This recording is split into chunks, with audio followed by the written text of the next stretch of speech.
दोस्तों, आज हम वर्ग 10 के कार्बन और उसके यौगिक चैप्टर और वर्ग 12 के ऑर्गेनिक खंड के बारे में बेसिक कंसेप्ट बताएंगे और इसके बारे में डिडक्शन करेंगे। तो सबसे पहले हमारी मुद्दा है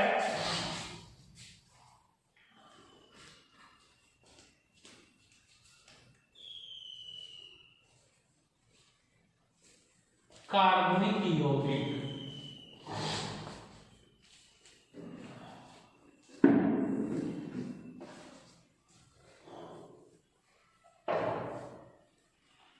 ऑर्गेनिक कंपाउंड या ऑर्गेनिक केमिस्ट्री यानी कार्बनिक रसायन भी कहते हैं। ऑर्गेनिक कंपाउंड या ऑर्गेनिक केमिस्ट्री। तो सबसे पहले जानेंगे कि कार्बनिक रसायन क्या है या कार्बनिक यौगिक क्या है। रसायन विज्ञान की वह शाखा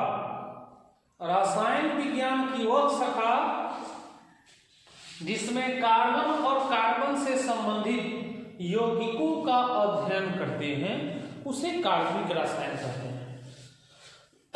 रसायन विज्ञान की वह शाखा जिसमें कार्बन और कार्बन से संबंधित यौगिकों का अध्ययन करते हैं उसे कार्बनिक रसायन कहते हैं।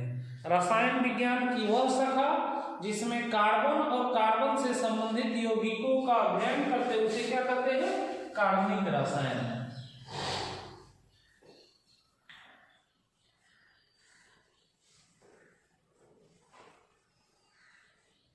सबसे पहले जानेंगे कार्बन की पहचान क्या है। तो जिस वस्तु को जलाने पर काला और छेद प्राप्त हो, धुआं उत्पन्न हो, वो कार्बनिक रसायन है, कार्बन है। यानी उसमें कार्बन की मात्रा निहित है। जिस वस्तु को जलाने के बाद काला और छेद प्राप्त होगा, धुआं निकलेगा, उसमें सब में क्या है? कार्बन है।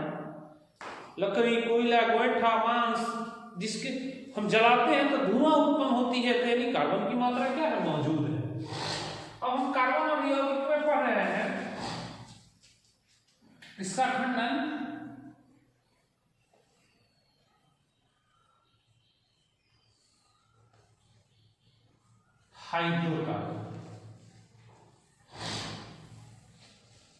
हाइड्रोकार्बन ये दो शब्द से मिलकर बना है। हाइड्रोकार्बन यानी हाइड्रो का अर्थ हो गया हाइड्रोजन और कार्बन का अर्थ हो गया कार्बन।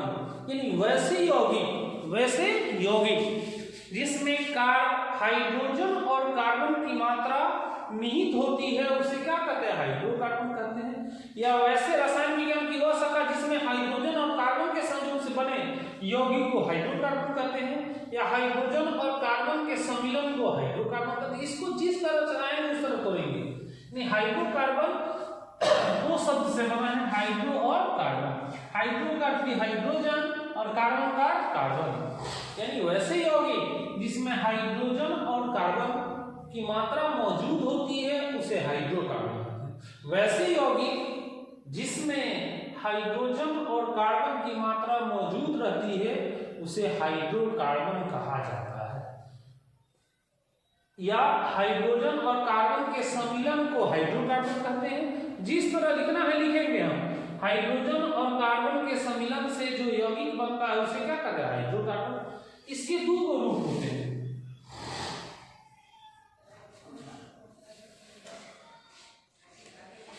पहला है एलिफैटिक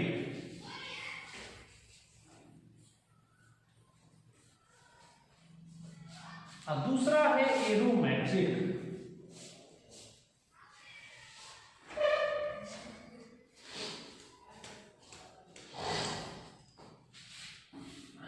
एलिफैटिक और एरोमेटिक।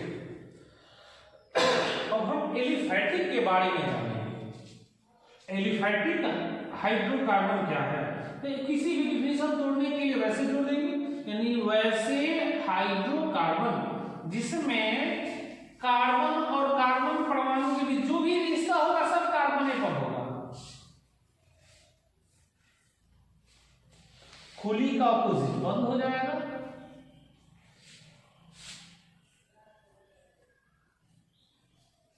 खुली श्रृंखला और इसमें बंद श्रृंखला।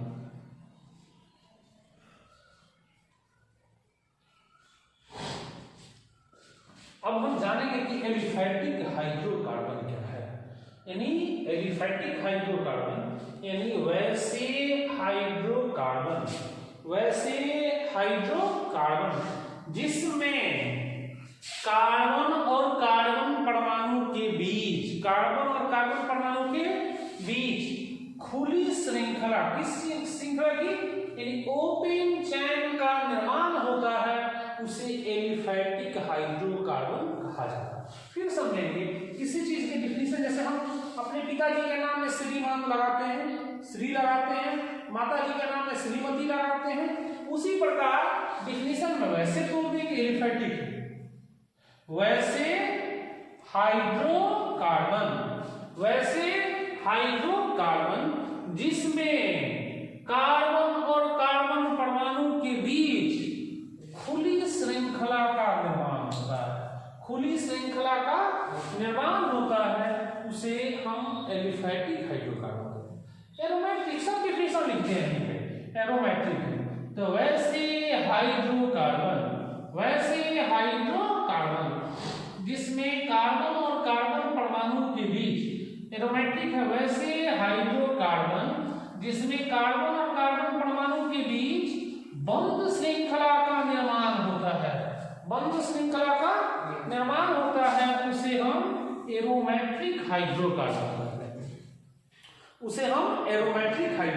हैं, फिर एलिफैटिक समझ लेंगे, वैसे हाइड्रोकार्बन जिसमें कार्बन और कार्बन परमाणु के बीच खुली श्रृंखला का निर्माण होता है, एरोमेटिक है। वैसे हाइड्रोकार्बन जिसमें कार्बन और कार्बन परमाणु के बीच बंद श्रृंखला का निर्माण होता है, उसे क्या कहते हैं, एरोमेट्रिक। इसका वर्गीकरण आगे के क्लासों में पढ़ना है, इसको हमें पढ़ना है।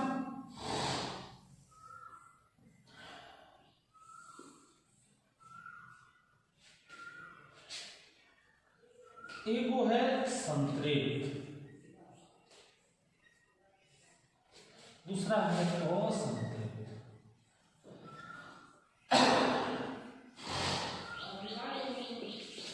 असंतृप्त। संतृप्त के बारे में जानेंगे। वैसे एलिफैटिक हाइड्रोकार्बन संतृप्त है, वैसे एलिफैटिक हाइड्रोकार्बन जिसमें कार्बन और कार्बन परमाणु के बीच एकल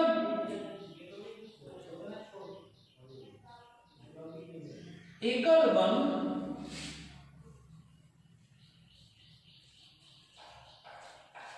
एलिफैटिक संतृप्त समझिए, संतृप्त यानी वैसे एलिफैटिक हाइड्रोकार्बन जिसमें कार्बन और कार्बन परमाणु के बीच एकल बंध बनता है, ये संतृप्त कहलाता है। फिर समझ लेंगे, वैसे एलिफैटिक हाइड्रोकार्बन जिसमें कार्बन और कार्बन परमाणु के बीच एकल बंध बनता है, संतृप्त कहलाता है। असंतृप्त है वैसे एलिफैटिक हाइड्रोकार्बन जिसमें कार्बन और कार्बन परमाणु के बीच एक जगह द्वि या त्रिबंध बनते हैं, एक जगह द्वि या त्रिबंध बनते हैं, उसे क्या कहते हैं, असंतृप्त। संतृप्त के बारे में फिर समझ रहे हैं, यानी वैसे एलिफैटिक हाइड्रोकार्बन जिसमें कार्बन और कार्बन परमाणु के बीच एकल बंध बनता है, संतृप्त हाइड्रोकार्बन कहलाता है। असंतृप्त है यानी वैसे एलिफैटिक हाइड्रोकार्बन जिसमें कार्बन और कार्बन परमाणु के बीच, वैसे एलिफैटिक हाइड्रोकार्बन जिसमें कार्बन और कार्बन परमाणु के बीच एक जगह द्वि या त्रिबंध बनते हैं, उसे असंतृप्त हाइड्रोकार्बन कहते हैं। इसमें एक चैन है, एक शाखा टूटेगा, इसमें दो है, वो द्वि और त्रि है ना, इसमें दो चैन बनेगा। अब इसका पहला चेन क्या है,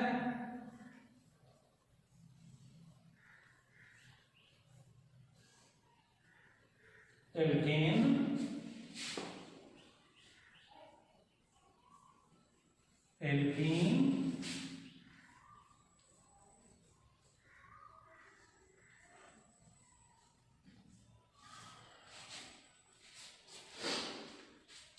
एल्केन, एल्कीन और एल्काइन। एल्केन के बारे में समझेंगे, फिर इसका डिफिनेशन तो हम वैसे चुनेंगे, वैसे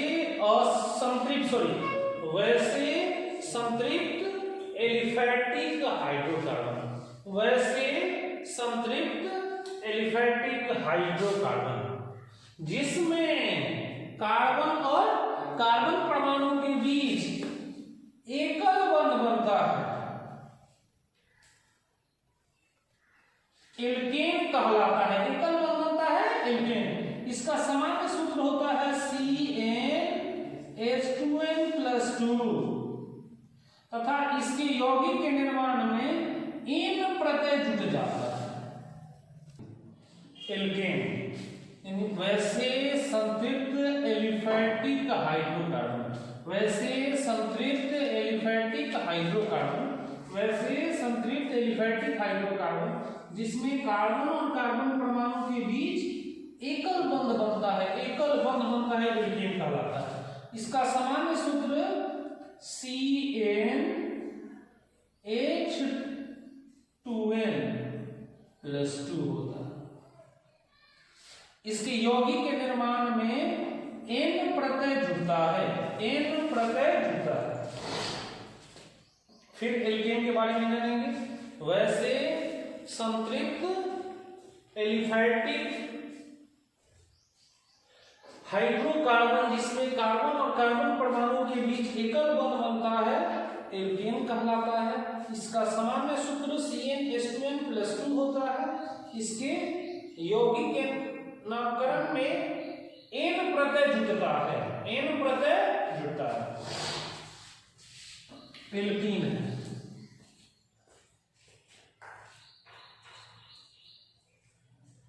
एल्कीन वैसे असंतृप्त एलिफैटिक हाइड्रोकार्बन, असंतृप्त है वैसे एलिफैटिक हाइड्रोकार्बन जिसमें कार्बन और कार्बन परमाणु के बीच एक जगह द्विबंध बनता है, एल्कीन कहलाता है।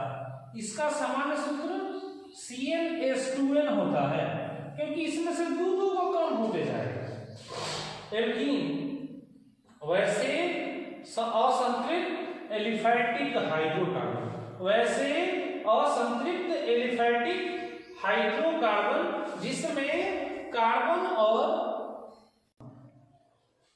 एल्कीन के बारे में चल रहे थे, वैसे असंतृप्त एलिफैटिक हाइड्रोकार्बन, वैसे असंतृप्त एलिफैटिक हाइड्रोकार्बन जिसमें कार्बन और कार्बन परमाणु के बीच एक जगह द्विबंध बनते हैं। कितना बंध बनते हैं?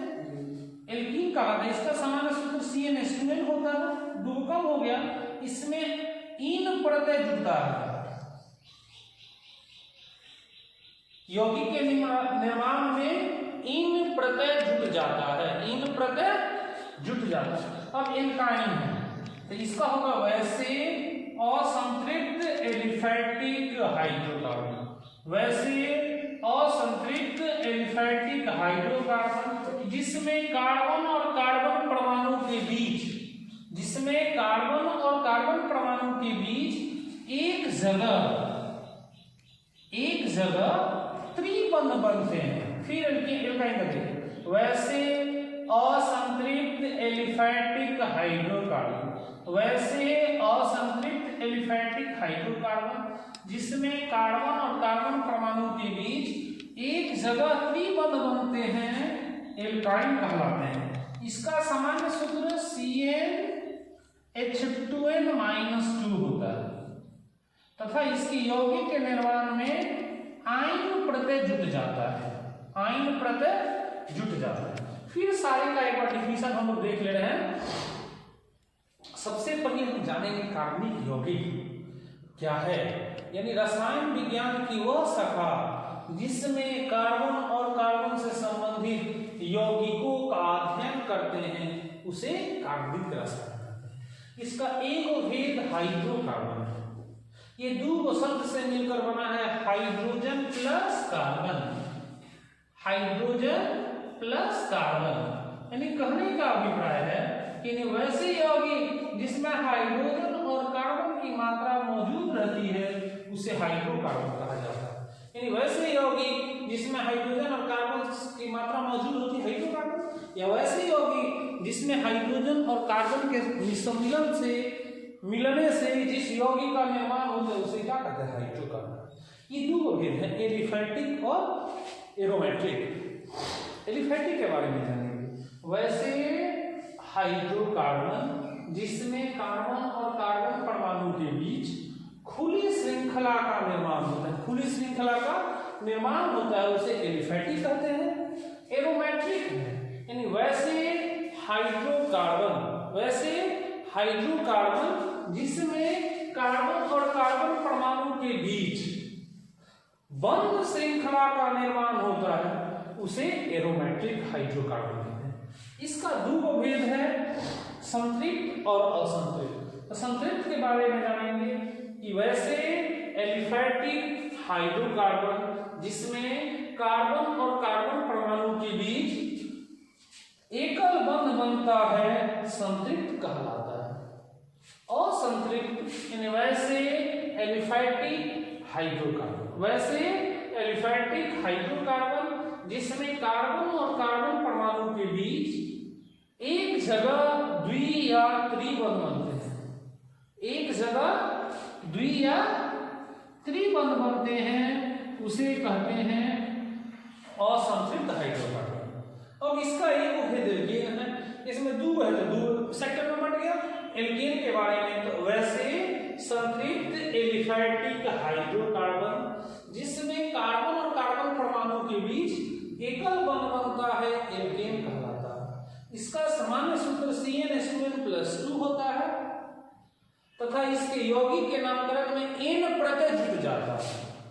एल्कीन है वैसे असंतृप्त एलिफैटिक